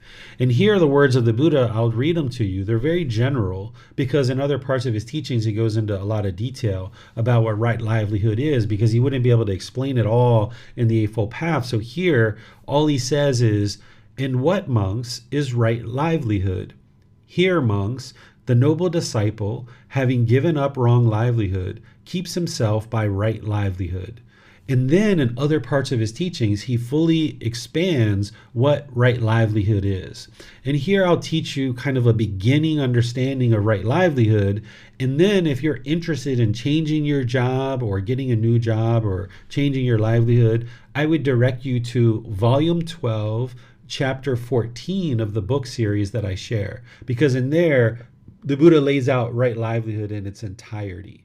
So that's volume 12, chapter 14. You'll see it in its entirety. But here, let me just introduce you to a couple aspects of right livelihood to ensure that you purify your livelihood and you hone in and ensure that you're not causing harm to other beings through the way that you choose to sustain your life. Here, the Buddha says, "Monks, a household practitioner should not engage in these 5 trades." Now remember, this is guidance, right? This is helping you to see certain harms that you would cause in the world, and now this harm could come back to you. What 5? Business and weapons, business and living beings, business and meat, business and substances that cause heedlessness, and business and poisons. A household practitioner should not engage in these 5 trades. Because if we have business in weapons, living beings, meat, substances that cause heedlessness or poisons, we're sustaining our life based on harm to other beings, and this is where harm can come to you. Now, when you learn this, you can now start reflecting on this and seeing the truth for yourself. Like business and weapons. There's a big case in America right now where there was a movie production, there was a weapon involved, and somebody accidentally got shot. And now there's going to be people who are criminally charged for this, right? This is part of business and weapons, right? Or business and living beings. Business and living beings are like human trafficking or slaves or having animals that are being bred, and you're making your livelihood off of the womb of a dog who's constantly maybe being bred to produce puppies or a kitten or some other animal. Business and meats is that we have to kill animals in order to sell this meat, so now that's causing harm. Or substances that cause heedlessness. You can see this truth for yourself, that if you were selling cocaine on the street corner, you could get robbed, you could get beat up, you could get murdered, you could get arrested, you could get addicted to your own substances. And this is the natural law of Gotama, of cause and effect, or action and result. It doesn't follow the human laws. Because we have human laws, they're much lower level than the law of the natural law of Gotama, of cause and effect. Because human laws, we've made it legal to sell alcohol, for example. And it's legal for you to go get a job at a liquor store and be a cashier at this liquor store.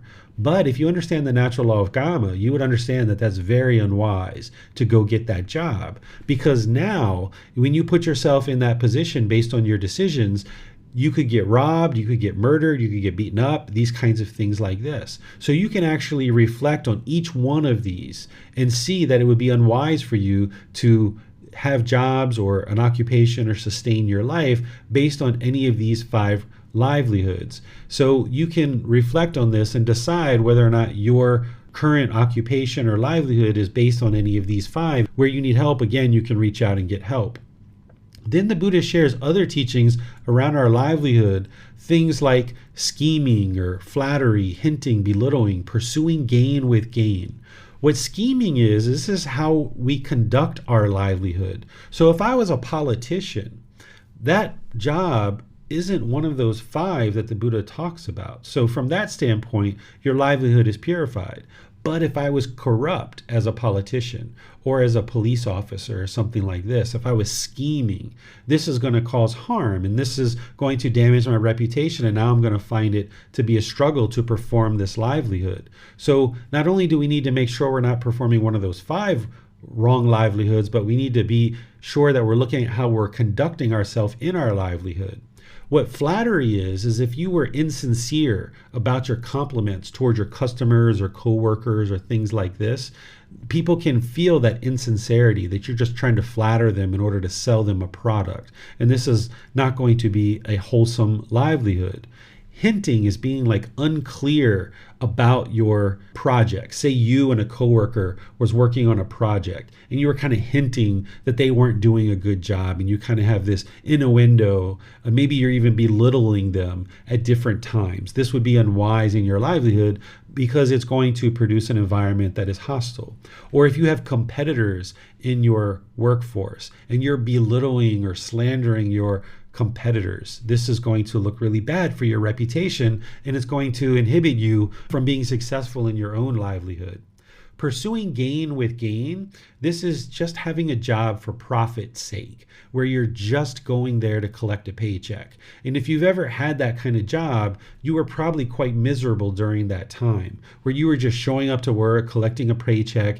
You didn't really have any enthusiasm or motivation to perform this role, but instead you were just showing up to a job to collect a paycheck. So if you're just doing a job or selling a product or service just for profit's sake, and you don't feel like it's really meaningful work, you're going to be quite miserable in that job. You're not going to be able to experience this peace and this joyful mind and this peaceful and joyful life if you're just showing up to work to collect a paycheck. Ultimately, to purify your livelihood, what you would like to get to is get to the point where whatever livelihood you're choosing to do, whether it's a certain job or a certain company, that you could do this livelihood without any payment whatsoever, and you would be completely content with that. That you enjoy your livelihood so much that even if you didn't have any compensation whatsoever, and it was possible for you to still live life, you would still do that livelihood.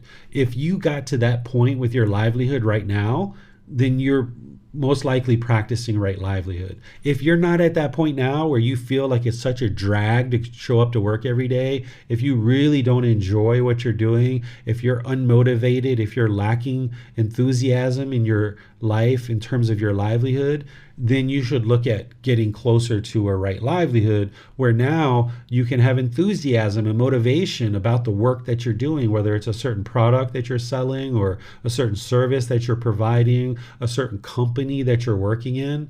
If it's miserable for you to show up to work every day, you're not going to be able to get to a peaceful and joyful mind. So this is something that you would need to look at. And volume 12, chapter 14 goes through all the details to help you to gain this guidance to understand how to purify your livelihood. So this is right livelihood.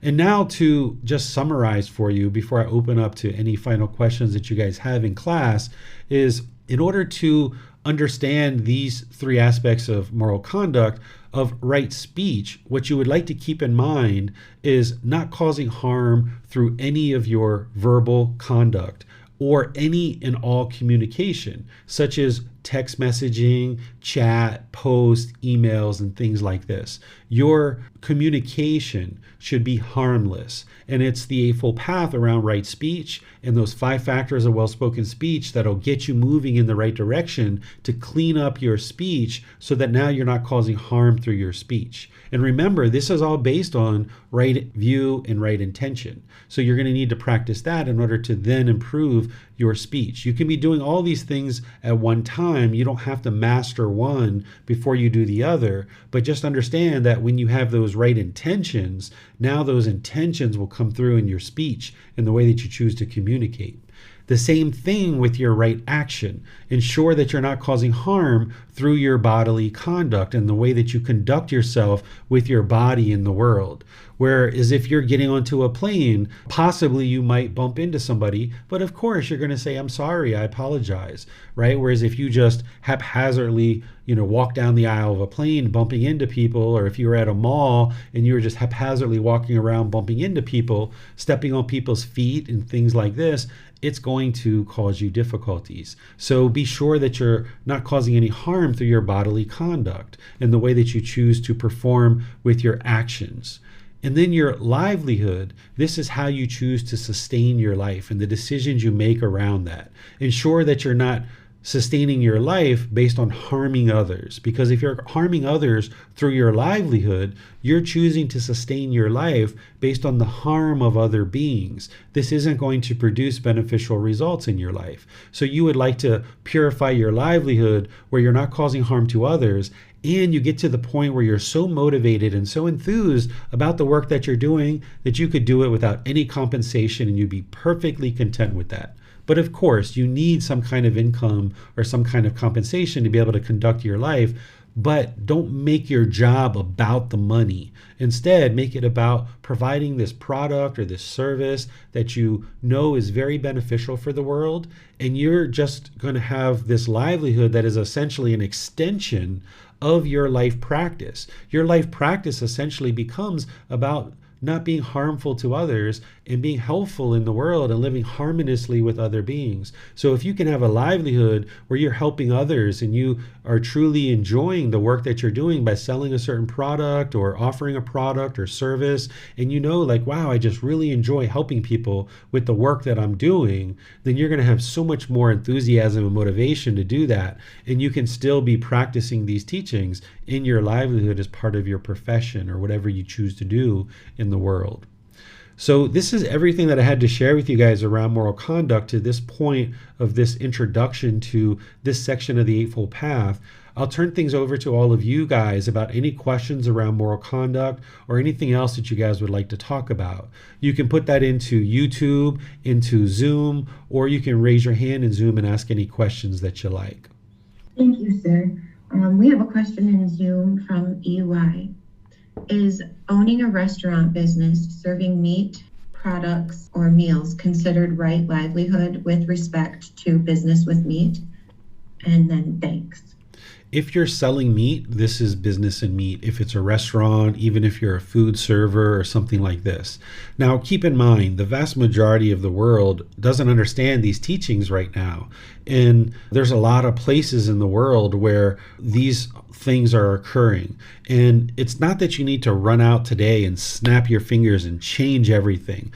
But gradually, slowly but surely, as you learn these teachings and you understand that by selling meat, it is producing harm in the world, that it's causing animals to experience this enslavement and this miserable life, and then they're killed as part of that. And then by serving the meat, those hormones, the drugs, the toxins that are in the meat, individuals are eating that, and now their body's becoming more sick and more inflamed. There's a lot of research that shows this, that it's harmful to actually eat meat. If you're participating in that, that's something that you might decide to improve. And if you own a restaurant or you're a food server somewhere, you might choose to kind of move towards more of a purified livelihood where you're not serving meat. And this isn't something that you need to run out and do tomorrow, but it's something that you might gradually look at and gradually transition towards, because more and more of the world is realizing that we need to be plant-based eaters. And at one time, the human race were plant-based eaters. We only started eating meat out of necessity. We used to live in the forest, and we used to live in trees, and we used to eat plants exclusively. And then we started running out of plants. And then we started to observe that predators were hunting and killing animals. And we organized these packs where we would run off tigers and lions and things like this, and we would take over their kill and we would start eating the meat. And then we started becoming so populous that we started to learn how to do organized hunting, and we started hunting ourselves and killing animals ourselves and eating them. And this is how we ultimately evolved to the point where we were hunting animals. But at one time, we were plant-based eaters. And you don't need to take my word for this. You don't need to take scientists' word for this. You can independently verify this for yourself by just looking at your teeth. If you look at your teeth are fairly flat. If you look at a cow, if you look at a horse, animals who eat exclusively plants, their teeth are fairly flat because they're grinding up vegetables and they're grinding up grains and things like this. And if you look at animals who eat meat, their teeth are very sharp and very pointed because they have to bite and they have to rip and they have to tear. But our teeth, even with thousands of years of evolution, they've remained fairly flat because we were plant-based eaters at one time. So there's enough research now that during the lifetime of the Buddha, he explained the teachings of the natural law of Gama, but he didn't necessarily explain all the harms that we were going to experience as a result of not practicing these teachings. He just explained what the teachings are. There's a very rare situation where he explains the actual harms.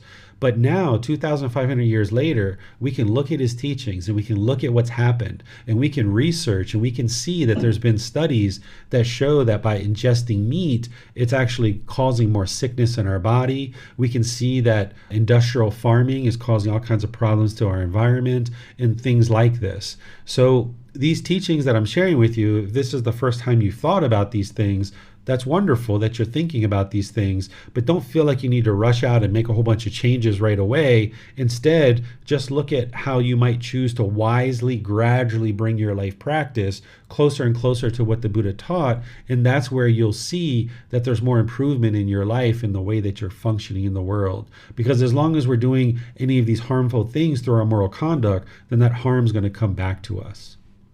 Yes, thank you, sir. And then I received not a question, but a share, and the moment I got a bit confused. I thought it was directed just towards me, but then I realized it was probably a statement that was intended to be shared. It's about right speech. Would you like me to share that? Sure, I can listen to it. Usually in classes, as you know, I usually like to just take questions because that way people can learn. But let's see what this person shares. Okay, I think you might be interested. Not a question, but a share. This came from JP. I have found that in addition to my speech, I have to work on my facial expressions, as my true feelings sometimes are apparent in my expressions, which may be perceived as judgment or being unkind.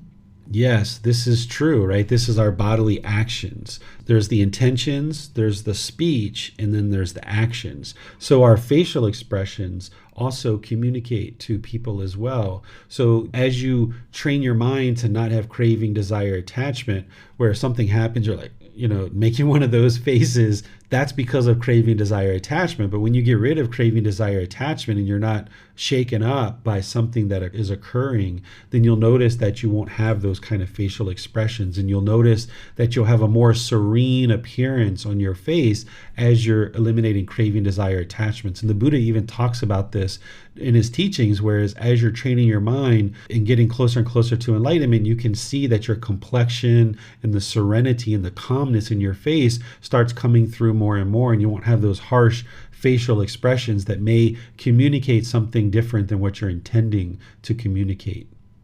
Thank you, sir. Mm-hmm. And Tonka has her hand raised. Let's go to Tonka. Thank you, Chrissy. Teacher David, I'm noticing that younger generation is becoming more sensitive when it comes to speech, and I'm wondering if we can go too far with gentle speech as well. For example, in universities now, we have safe places for students to go when they feel upset or stuff like that. Also at my workplace, I feel that there is a lot of sugarcoating, kind of everybody is afraid not to offend someone. So I feel that we may go into another opposite as well. And for example, with raising children, I'm not sure, but I feel that sometimes we shouldn't be protecting them away too much and sugarcoating everything, because we want to prepare them to go out into the world and be strong people So I was wondering if you have something to share around that topic. Sure. Using gentle speech isn't to say that you're sugarcoating things, right? And remember that this path is all about the middle way.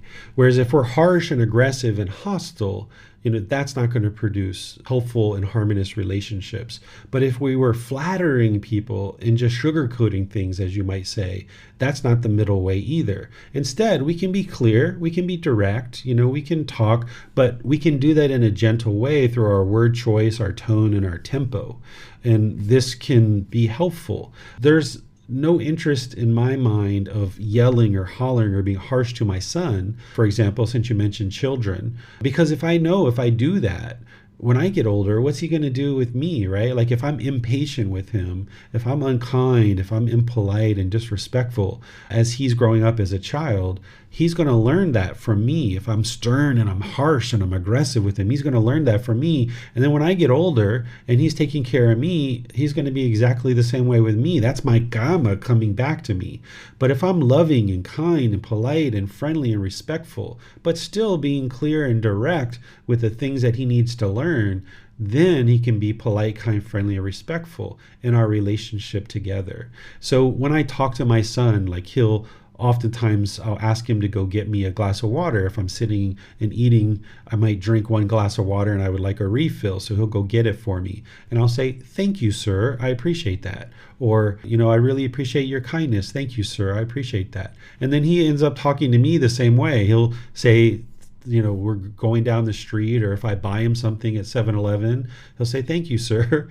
Sometimes he'll say, "Thank you, Daddy. I love you so much. Thank you for buying me that. Oh, that's so wonderful," or whatever he says. But every once in a while, we'll slip a "sir" in there so that he knows I'm being polite to him. I know he's being polite to me. He starts to learn what it means to be polite, kind, friendly, respectful. But we have this gentle speech where we're not being harsh and aggressive and hostile with each other.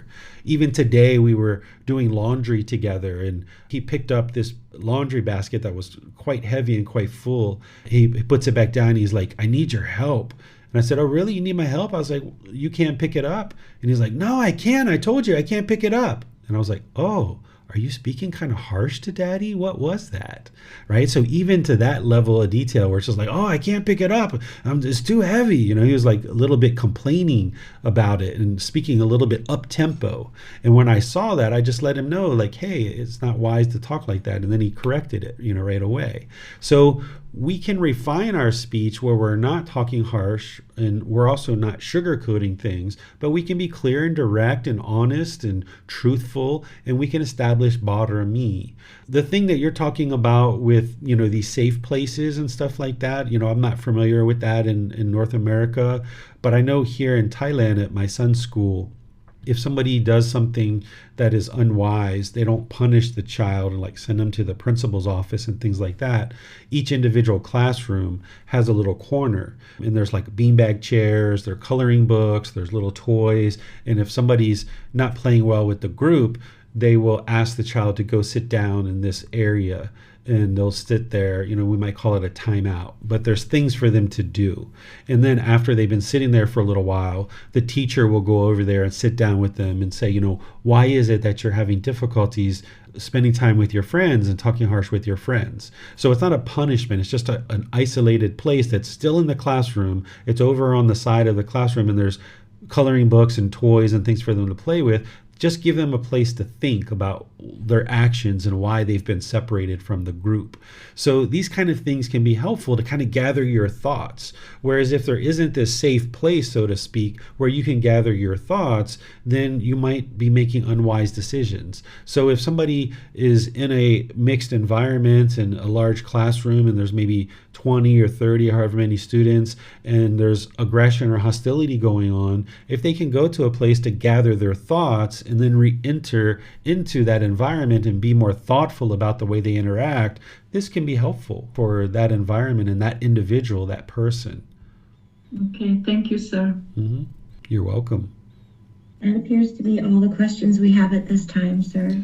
Okay, well, what I would like to do to just kind of wrap up our talk around moral conduct is to talk about how oftentimes our intentions, our speech, and our actions in the unenlightened state aren't necessarily in sync. Oftentimes you might feel like your intentions are so pure and so loving, but when you speak, it might not be coming out that way, or your bodily actions might not be coming out that way. So in addition to understanding each one of these, intention, speech, actions, and of course livelihood, which we talked about, it's important that not only do you study them individually, but you ensure that they're in sync. Because where your speech is out of sync with your intentions, this is where problems can occur, or actions, right? If your actions are out of sync with your intentions. So what the Buddha is doing here is laying down the Eightfold Path and helping you see how to have right intentions, right speech, right actions, and then also that right livelihood as well, and ensuring that all of these things are in sync. And you can see the connections that in right intention, he talks about having the intention of goodwill or loving kindness, right? Having that intention or the thought or the thinking. And then he also mentions it in his speech as well. Speaking with a mind of loving kindness is part of the 5 factors of well-spoken speech. So there you can see there's a connection between the intentions in your speech. And then of course your bodily actions as well. You're not interested in harming other beings. So as you're looking at each step individually, and you're learning how to practice them individually, be sure that you're also looking at the connectiveness of them, that you would like to bring your intention, speech, and actions to the point where they're all connected and you're emanating your communication and your bodily actions, your speech, your livelihood, all of these things are emanating from this interest of not causing harm to other beings. And this is one of the reasons why you're interested in perhaps progressing to enlightenment, because as long as you're causing harm to others, this harm is going to come back to you, whether it's in this life or some future life. So the wise decision becomes, if I make unwise decisions in this life, and it's only going to produce harm, and I'm going to experience that harm in this life or some future life, the wise decision is, well, let me clean this up. Let me clean up this mess.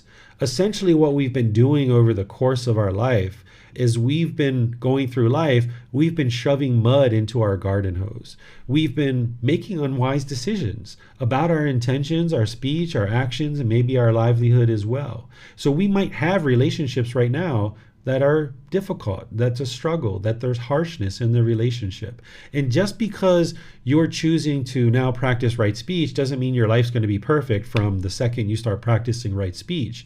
You've made some unwise decisions in the past about your intentions, your speech, your actions, and potentially your livelihood. And now you've got to extinguish all of that. And the way that you extinguish all of that is by now learning and practicing making wise decisions around things like your moral conduct. Start cleaning up the way that you talk to your life partner. Clean up the way that you interact with your children and your coworkers and your other family members. Essentially, this garden hose that you've been putting dirt into and this mud into, you're choosing to now hook it up to the faucet and turn on the water and get fresh water moving through this garden hose. But this garden hose is going to spit mud for a while. It's not going to have clear water right from the beginning just because you chose to hook it up to the faucet. But depending on how much you turn on that water is going to determine how much of this pure water is spitting out this mud and ultimately getting to a point where you've completely cleared out this garden hose and now you've got clear water coming out the other end, and you might even be able to take a drink out of it, right? But as you're bringing your practice up more and more to the ideal, it's going to spit dirty water for a while because you've made potentially some unwise decisions in the past. So as people are being harsh and aggressive with you, you choose to do something different. You can continue to do what you've done in the past and you know what the results of that is, or you can choose to do something new. And this new thing is this better way of life that the Buddha describes. And if you bring your practice up more and more to this better way of life, you're clearing out this garden hose. You're getting rid of all this mud. Where in the past, maybe your children or your life partner would talk to you in a certain way and you would be harsh or aggressive or disrespectful back. Now you choose to do something different. It's going to be challenging. You're not going to be able to snap your fingers and just do it perfectly right away. It's going to take gradual training, gradual practice, and gradual progress.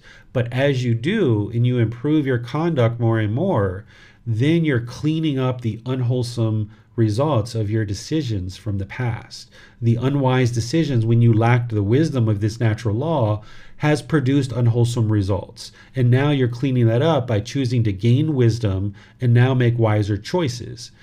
Now, the unwise choices that we made in the past, we're not a bad person. You're not a bad person because of the unwise decisions that you made in the past, or even the unwise decisions you're going to make from this point forward, because you don't fully understand the natural law of karma yet. You're still going to make unwise decisions. You're not a bad person because of that.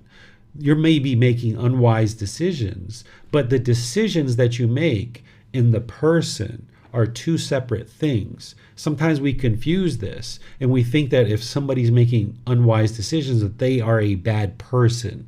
But this is the judgment of the mind. When there's ego in there, it's going to judge other people, and you may judge yourself as being a bad person. But instead, just look at it as decisions. And these decisions don't determine who you are. But what you would like to do is get to more and more wise decisions and eliminate these unwise decisions. And the way you get to wise decisions is by learning the wisdom of the Buddha, and then you learn it, you reflect on it, and you practice it, and you see the truth for yourself that it's working. So if you're making unwise decisions, and you probably will going forward, you're going to make some more unwise decisions, don't beat yourself up about it. Just gradually work to do better and better.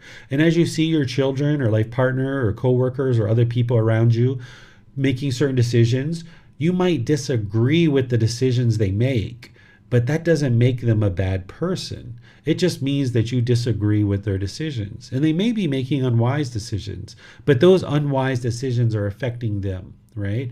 Your decisions are going to affect you. So you would like to get to the point where you've hooked up this garden hose and you turn on the water and you can flush out this mud more and more. When you're reading the book, when you're coming to class, when you're asking questions, when you're asking for personal guidance, when you're posting in the Facebook groups, when you're meditating and all of these other things, this is turning on the water more and more so that you can get more and more clean water into this garden hose and you flush it out. If you just turn it on a little bit and you just got a little trickle coming through that garden hose, it's going to take a long time to clean out this garden hose. But if, like I mentioned, you're reading the book, you're coming to class, you're asking questions, you're meditating, you may ask for some personal guidance at different times, this is turning open that faucet more and more so that you can get more and more clean water coming through this hose and clean out the mud.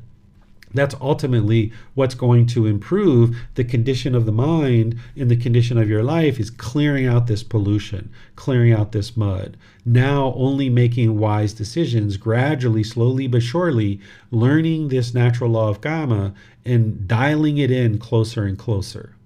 Another analogy is if you have a sound system and there's these little dials that you can tweak in order to get a better and better sound out of the sound system. That's what this eightfold path is about, is dialing this in, tweaking the sound system to get a better and better sound out of your sound system. Dialing in your decisions about how you conduct yourself in the world, and now you get better and better results in your personal and professional relationships. So that's what I would leave with you as an analogy to think about what you're doing and why it's important to clean up your moral conduct. And as you see that your personal and professional relationships are improving, this is where you'll have been making the transformation to the mind, and you'll see the truth for yourself that these teachings absolutely do work. Next week on Sunday, we're going to be in the third section of the Eightfold Path. This is titled Mental Discipline. This is where the teachings of the Buddha far exceed anything that you've probably learned before. We're going to be studying right effort, right mindfulness, and right concentration, where now you're going to learn how to intricately train the mind. So far, we've been establishing wisdom with right view and right intention. Today, we talked about moral conduct with right speech, right action, and right livelihood. Now we're going to move on to the mental discipline section and talk about right effort, right mindfulness, and right concentration, where you can hone the mind and you can optimize it and you can bring it into the middle where it now performs with focus, concentration, clarity of mind, and deep memory, and getting the mind closer and closer to this peaceful, calm, serene, and content mind with joy, where the mind is enlightened and no longer experiences any discontent feelings. So we're going to be doing that on next Sunday.